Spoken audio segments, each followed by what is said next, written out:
All right, so this is the first video, sorry, this is the second video of chapter 3. We're going to cover section 3.2, where we sort of start to formalize what we mean by a hypothesis, right? So we'll always have two hypotheses. We'll have a null hypothesis and an alternate hypothesis. So the null hypothesis is denoted H sub 0, and it's the statement that corresponds to the factor having no real effect, okay? So we want to be really conservative. So if somebody said, hey, this drug is amazing, our null hypothesis is going to be this drug does nothing. You need to convince me otherwise, but my default assumption is no effect, okay? So in other words, the observed measure probably occurred by chance. And remember in the mice, that observed measure was the difference between the drug mice average time and the control mice average time. So our default is that difference you see probably is just due to chance, okay? All right, so basically we're being very conservative. Now the alternate hypothesis, H sub A, is the statement that there is a real effect associated with that fact. The drug really did make the mice run more slowly through the maze, okay? All right, so let's let theta be some parameter that's being tested. So in our mouse example, theta was that diff, the difference between the T average time and the C average time. That's going to be our theta. Now, we'll typically say our null hypothesis is that theta is equal to some very specific value, okay? And then our alternate hypothesis can come in a few different flavors. We might have a one-sided alternate hypothesis where we think that theta exceeds that theta sub 0, either greater than it or theta is less than it. Those are both one-sided hypotheses, or we could have a two-sided hypothesis that theta is different than that theta 0 value in the null hypothesis. So going back to the mice, if we wanted to test whether the drug slows mice down, our null hypothesis might be that the difference is 0. There's no difference between drug mice and control mice when they run through these. And our alternate hypothesis is that, no, the drug does slow them down. So the difference is actually greater than 0. Okay? Now, alternately, I could have phrased my null and alternate hypothesis in terms of the DAB and CAB. So the null hypothesis could have been that DAB was equal to CAB, and the alternate hypothesis was that DAB was greater than C. Okay? So there's oftentimes a whole lot of different thetas we could use for stating our null and alternate hypothesis. Okay. Okay. Now, a long journey to the next panel, so don't get sick here.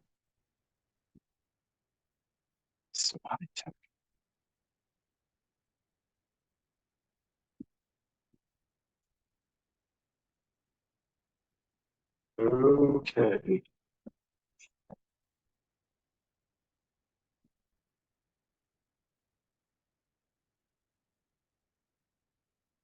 All right. So again, I need to pause and copy down this panel. Press play when you're ready. All right, so to test our null versus our alternate hypothesis, we need to create some measure, and that's called the test statistic. Okay? So the test statistic is a numerical function of the data, and whose value determines the result of our test. Do we accept the null hypothesis or the alternative hypothesis? Okay? So let's suppose that our data is x1 through xn, so I can put it in a vector x bar. And then we're going to denote the test statistic by either capital T, or if you want to write more as a function, capital T is a function of the data, or capital T is a function of the data.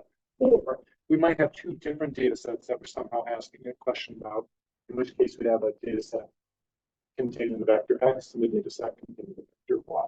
Okay? All right. Now, in that mouse example, our test statistic was diff, right? And that was DAB minus CAB. That was a function of the data, right? We took the average of the mice that we labeled with the D and the average of the mice that we labeled with the C. Okay. And so whenever we have a test statistic, we're going to have an observed value of the test statistic. So our observed test statistic in the mouse example was 4.6 bar seconds. And we'll usually denote that observed test statistic value as lowercase p. Right? So when we first did it with the actual drug mice being D's and the actual control mice being C's, here's our computation, and our lowercase t was equal to 4.6 bar seconds. Okay. Now, how do we use the test statistic and our observed test statistic? Well, I calculate a p-value. So a p-value is the probability that chance alone would produce a test statistic as extreme or more extreme than the observed test statistic, if the null hypothesis happens to be true. Okay, so let's suppose that large values of the test statistic support the alternate hypothesis. Then the p-value would equal the probability that our test statistic can be as large or larger than our observed test statistic. Okay, so in our case, our p-value was the probability that the difference, our diff bar was greater than or equal to 4.6 bar. Okay, that's the drug really did slow them down as the alternate hypothesis. So we'd expect to see a difference that's as big or bigger than our observed test statistic. The bigger that diff value, the more likely we are to believe the drug did slow the mice down.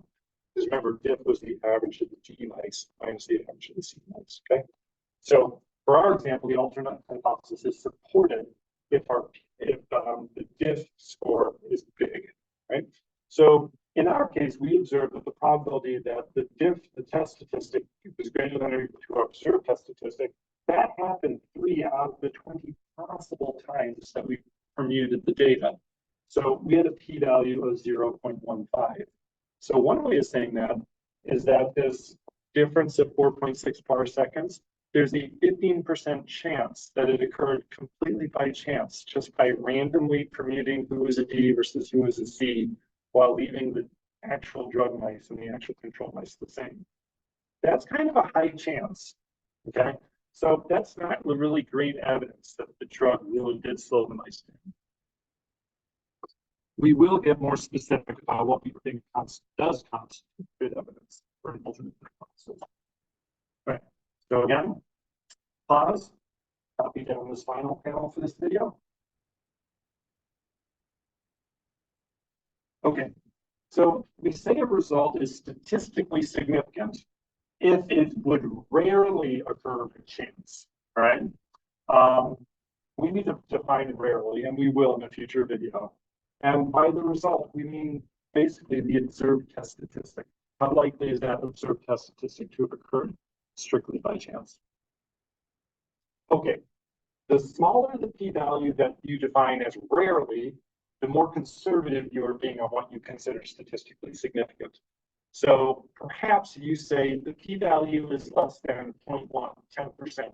I'm going to say, well, only an 8% chance that this thing occurred by chance. Well, I'm going to go with the alternate hypothesis that there was an effect then, because it seems like 8% is an unlikely thing to happen by chance. But if you're doing a human drug trial or a trial of a drug that you might use on a human, maybe you want to be a bit more certain that the drug had an effect. So maybe you might say, let's go 2% or less is the probability that it occurred by chance that I would accept. So I'm not going to test this drug on a human unless I see a p-value below 2% on this mouse trial.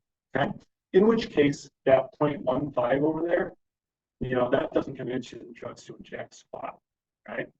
All right, so the lower the p-value we require to be considered statistically significant, the more conservative we're being. Okay, if we do see a p-value below whatever our threshold is, then we're going to reject the null hypothesis that it occurred by chance. And we're going to say, yep, I'm going with the alternate hypothesis. The factor did have an impact. Okay, all right. So we got this idea of statistically significant. We now have this idea of a null distribution. So the null distribution is the distribution of the various values of the test statistic via the permutations in this chapter. Remember, with each permutation, we calculate the test statistic and we recorded it. And we can sketch a histogram of this null distribution and mark where our observed test statistic lies. Okay? So I grabbed that table on page 51 for the mice with the 20 different permutations. And the differences there range between -6 and +6. And they just sort of plotted all 20 of those values.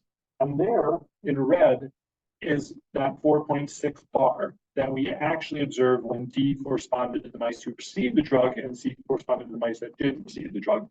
So there's our value of the test statistic, okay? And so if you look at it, you might say, well, our observed test statistic does look like it's on the edge, but it doesn't look like a profound outlier. It feels like it could have naturally occurred there by chance, i.e. the drug had no impact. So in this chapter, once we start using R, instead of having like 20 plots, we're going to have like 10 to the 4th or 10 to the 5th. So instead of having this style dot histogram, we're going to have a bar histogram or even a curve histogram, and we can locate where the observed test statistic is and see how much of an outlier it does look to be. Okay. All right. Well, in permutation testing, we often can't calculate the test statistic for all possible permutations of the data. Like if I have a large data set, the number of possible permutations is just beyond modern computing power, in which case we're randomly going to select 10 to the 4th or 10 to the 5th permutations of the data and say, you know what, I'm going to go with this. Okay. All right. But in this mouse example, we were able to calculate all the possible different permutations and see where our observed test statistic lay.